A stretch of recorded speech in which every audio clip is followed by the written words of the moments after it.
Before I ask my questions, since it has not yet been done, I think it's important to really make sure that the jingoistic, bigoted testimony of Mr. Homan is called out as nearly completely untrue, as being an outrage, and as a former official directing the Immigration and Customs Enforcement Agency, he should know better.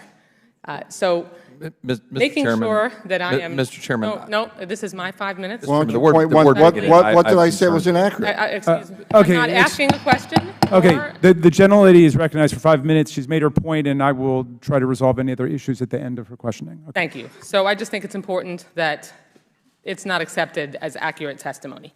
Mr. Holman, is there a crisis on the border? Of course. And has there been a crisis there for a long time? Yes. I just want to get, because your testimony was at the broader issue, and this is critically important, but we also have a broader issue there. We got unbelievable numbers we've seen on the border with apprehensions and everything else, right? Absolutely. If I can respond to the earlier remark from Washington Schultz, I forgot more about this issue than you ever know.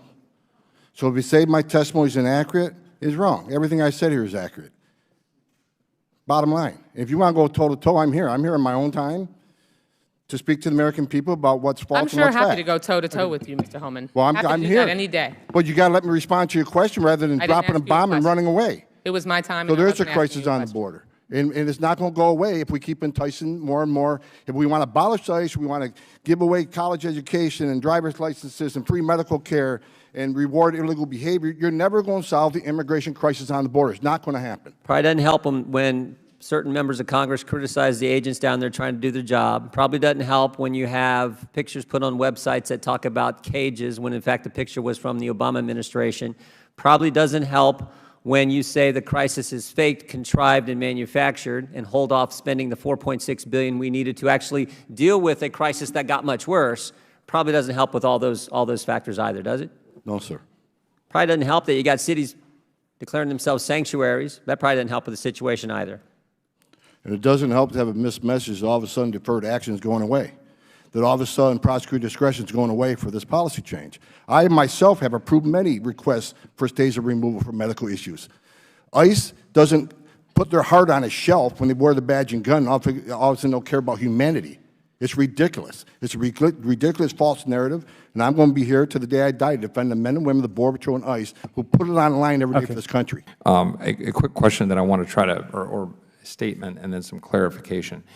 It is my observation that when DHS rolled this policy change, for lack of a better term, until I get to the second panel to ask USCIS, when they rolled it out, it is my view that it was not rolled out the way it should be rolled out, right? It should have been rolled out a different way.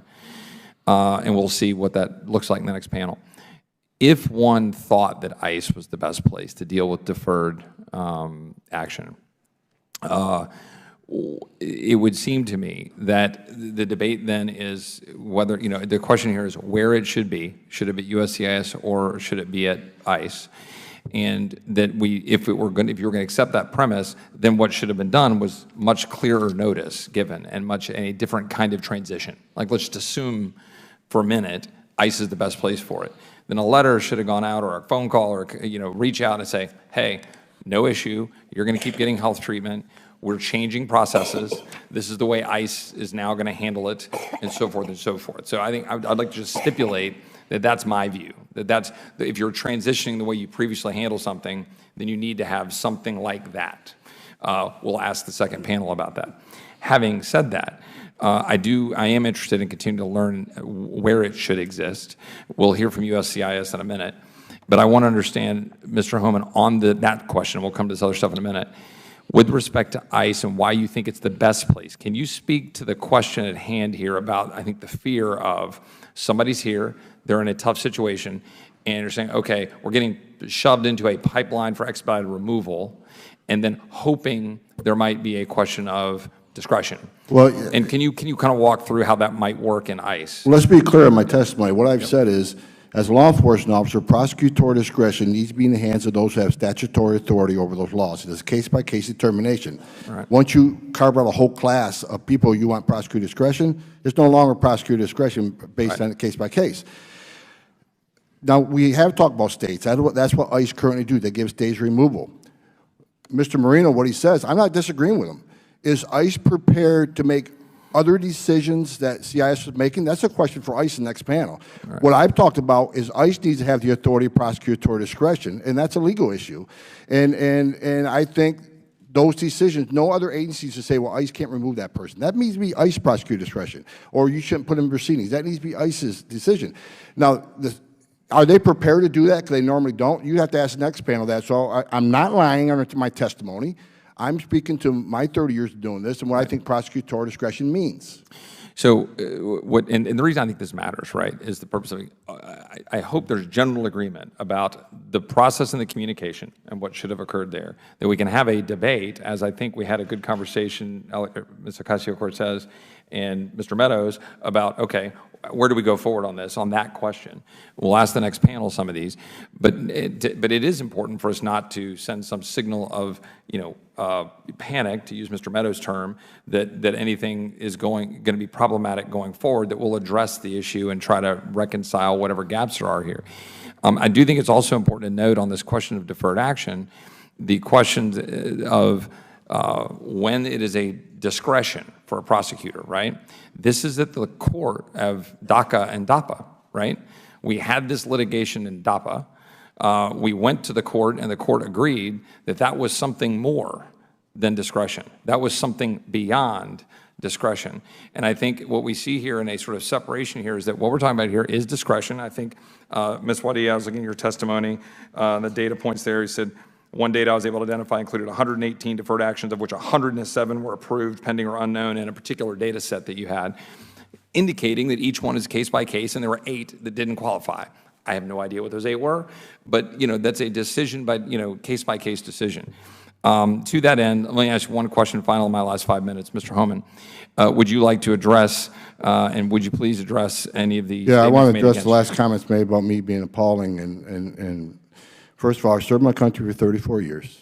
I saved many lives, and I ran an agency. Let's be frank in what ICE does.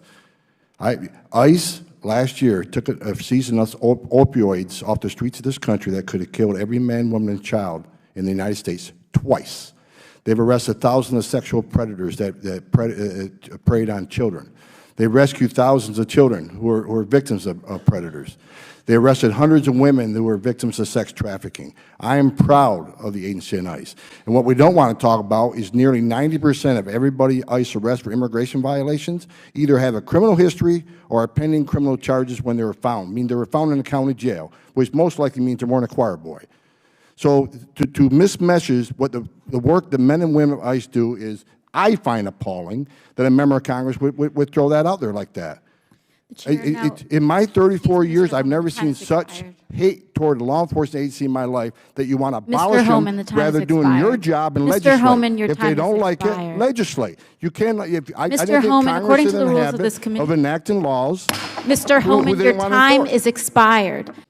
Zero tolerance was interpreted as the policy that separated children from their parents. If I get arrested for DUI and I have a young child in the car, I'm going to be separated. When I was a police officer in New York and I arrested a father for domestic violence, I separated that father from his family. Mr. Homan, with all due respect, legal asylees are not charged with any crime.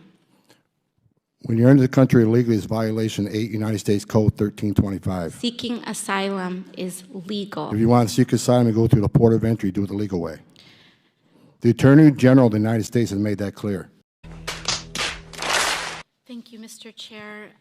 Earlier, my colleague from Maryland, Mr. Raskin, asked the panel how many people here believe that child separation is an effective policy in deterrence. And no one on the panel raised their hand. I just wanted to note that for the record, Mr. Chair. I wanted to ask a question from Professor Mukherjee. Is the United States violating or violated human rights agreements set by the United Nations in a family separation policy? Yes. International law is clear that family unity should be prioritized. So we, as members of the United Nations, signed on into an international human rights agreement saying very clearly that family separation is a violation of international human rights, and then we pursued a policy that violates human rights.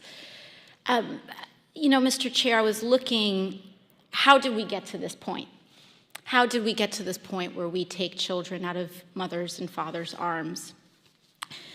And, you know, it dated back, family separation in the way that we have seen it, where we take children away from their parents without due process, began last year under Secretary Kirstjen Nielsen, but I had to dig further. And our staff dug further. But where did this start within the administration? She implemented it. And we found a memo. It dates back to April 23rd of 2018, where there was an official recommendation to, quote, pursue prosecution of all amenable adults who cross our border, quote, illegally, even though this applied to legal asylum seekers in practice, including those presenting with a family unit between ports of entry in coordination with DOJ. Here is the memo that I would like to submit to the congressional record. What is the date on that? It is the memorandum for the Secretary from Homeland Security. Date. April 23rd, 2018, subject increasing prosecutions of immigration violations. Without objection. And so I looked at this memo, and it seems like this is the source of it. And it seems as though, Mr. Homan, that you are the author. It says here from yourself, Kevin Mikulinen, and Francis Cisna. Is this correct? Did you sign the memo? I'd have to see what you... I'd be happy to provide it. And we'll provide it over, but I would like to note that here it says the official recommendation. There were 3 different options presented. The third included the option for family separation. This initiative would pursue prosecution of all amenable adults, including those presenting with a family unit. Mr. Homan, your name is on this, is this correct? Yes, I signed that memo. So you are the author of the family separation policy? I am not the author of this memo. You're not the author, but you signed the memo. Yes, a zero tolerance memo. So you provided the official recommendation to Secretary Nielsen on family, for the United States to pursue family separation. I gave Secretary Nielsen numerous recommendations on how to secure the border and save lives. But it says here that you gave her numerous options, but the recommendation was option 3, family separation. What I'm saying, this is not the only paper where we've given the Secretary numerous options to secure the border and save lives. And so the recommendation, of the many that you recommended family separation. I recommend a zero tolerance. Which includes family separation. The same as is with every U.S. citizen parent gets arrested when they're with a child. Zero tolerance was interpreted as the policy that separated children from their If I get arrested for DUI and I have a young child in the car, I'm going to be separated. When I was a police officer in New York and I arrested a father for domestic violence, I separated that father from Mr. his Homan, family. with all due respect, legal asylees are not charged with any crime. When you're into the country illegally, it's violation 8 United States Code 1325. Seeking asylum is legal. If you want to seek asylum, you go through the port of entry, do it the legal way. The Attorney General of the United States has made that clear. Okay.